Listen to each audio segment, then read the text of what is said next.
What up, book friends? Welcome back to the Nerdy Narrative. My name is Leslie, and today I would like to give a brief overview of what I think about the book by Janine Cummins, American Dirt.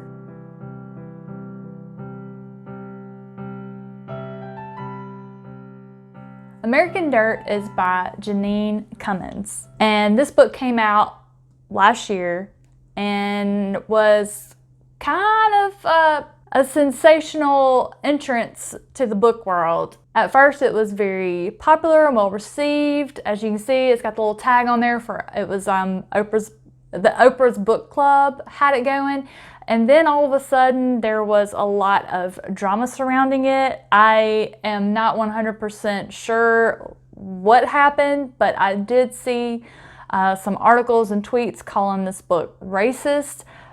I didn't see any of that in there when I read it, but I'm just uneducated in the Spanish community, so I don't think I would know if something was written in here that would be considered racist, because I'm sorry to say I'm just not educated enough to know the difference. Let's take a look at it. Okay. So if I'm being honest to you, the dust jacket, just looking at it, we've got some bluebirds and barbed wire. That's it. So just looking at that cover, does that really tell me what this book is about now that I've read it? Nope, nothing. I do know what the bluebird is in reference of, and I do know what the barbed wire is in reference of, but just looking at that alone does not make me want to read the book. And when I take the dust jacket off, so there's nothing, I'm sorry, I didn't mean to scare you, Bandit. There's nothing really remarkable about it. It's just your typical hardback book, neutral colors, no big deal. However, I do really like, sorry, there's a glare coming in the window. There's a little stamp on it that tells you, so obviously you can tell this was my book of the month that I chose for February this year, and it has a little stamp on there with a date, which I love that. I don't know why. I'm just weird. I just like when there's something about my books that just make them special.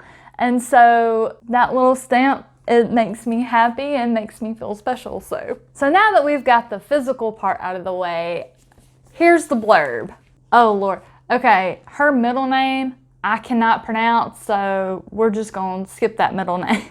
Lydia Perez lives in the Mexican city of Acapulco. And y'all, the Spanish words, just go ahead and just expect me to mispronounce them. I'm sorry. She runs a bookstore. She has a son, Luca, the love of her life, and a wonderful husband who is a journalist. And while there are cracks beginning to show in Acapulco because of the drug cartels, her life is, by and large, fairly comfortable. Even though she knows they'll never sell, Lydia stocks some of her all-time favorite books in the store.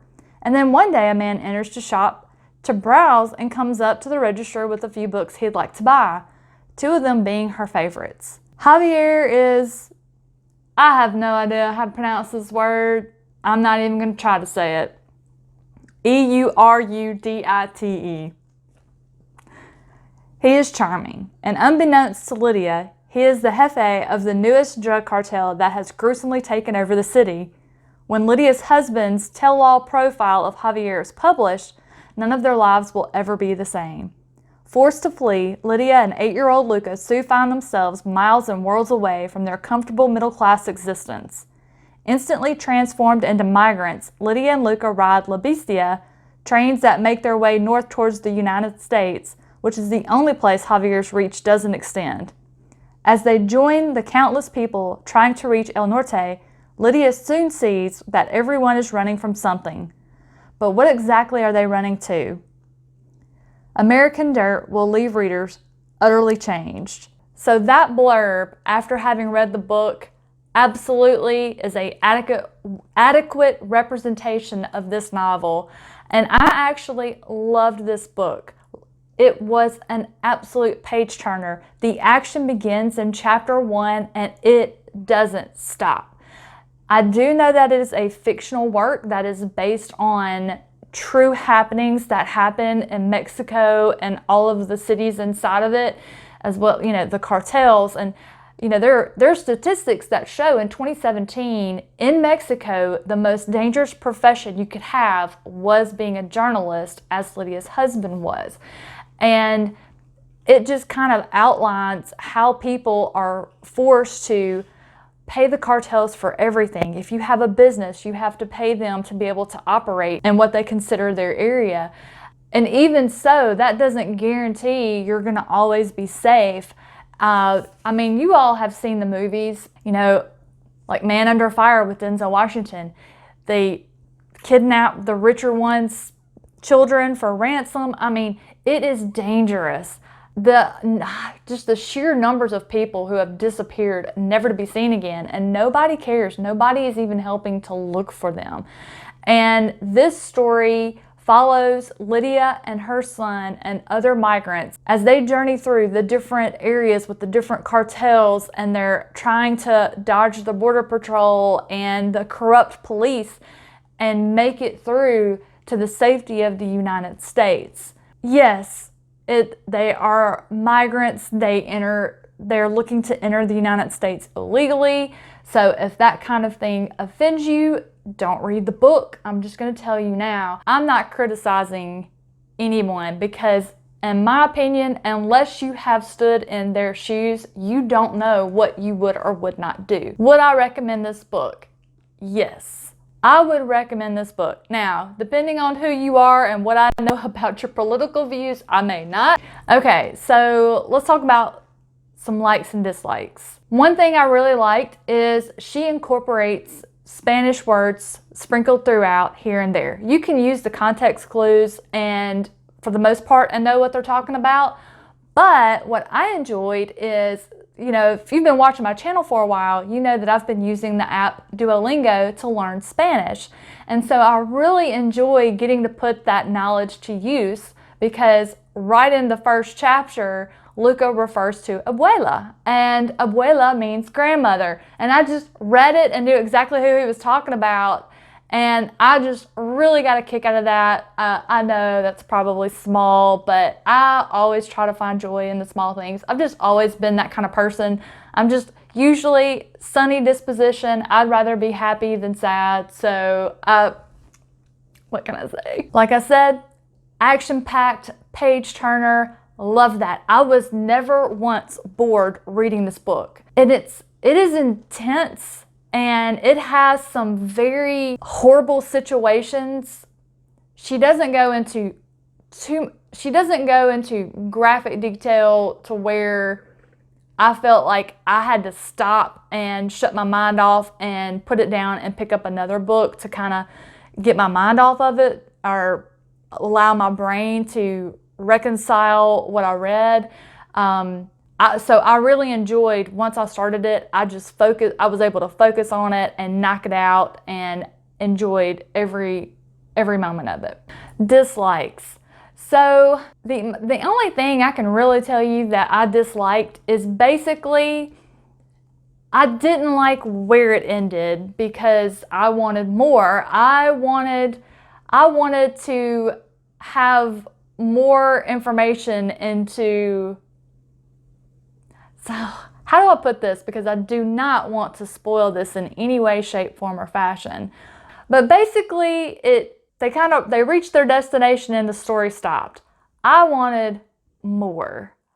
I think that the journey to get to where they were going is just the first phase of their story. I want to know what happens after they got there. And so I was disappointed that it ended when it did, but that's, I guess, really not a bad thing, because that's what as an author, if I were an author, that's what I would want. I would want people to be like, wait, I want more.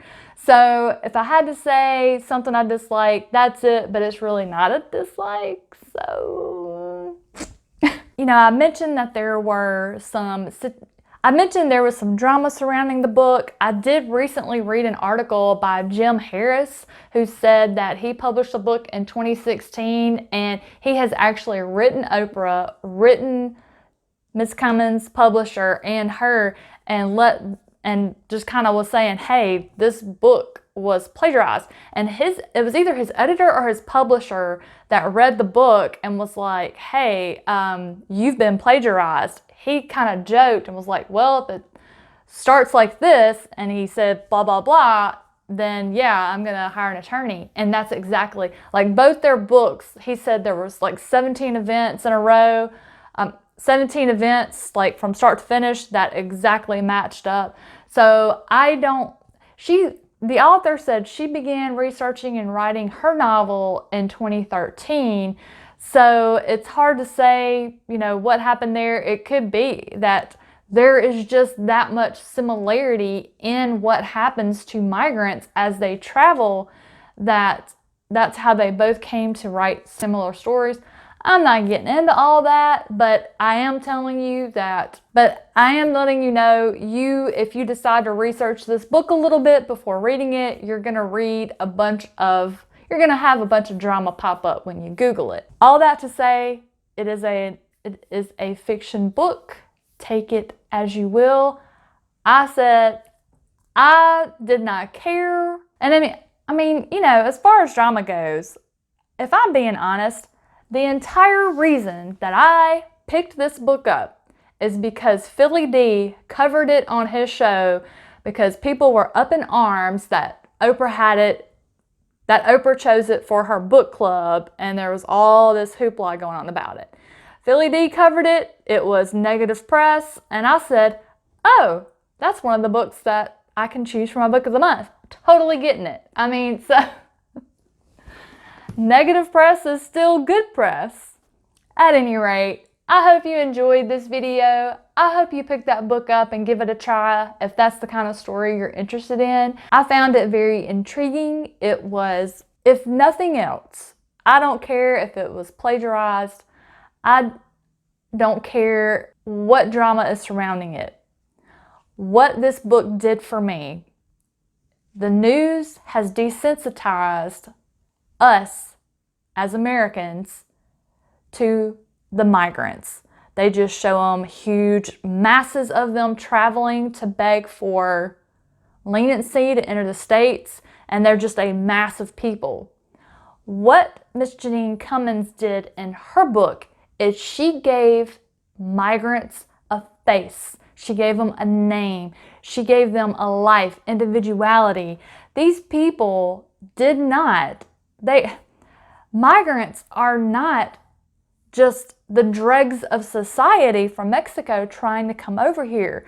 These are people with jobs, with businesses, with children who have been run out of their country due to cartels, due to any manner of corrupt government over there. Who are you? And I'm just of the opinion, I am not going to stand here and judge these people for trying to flee in order to find a better life, a better job, to be able to care for their families.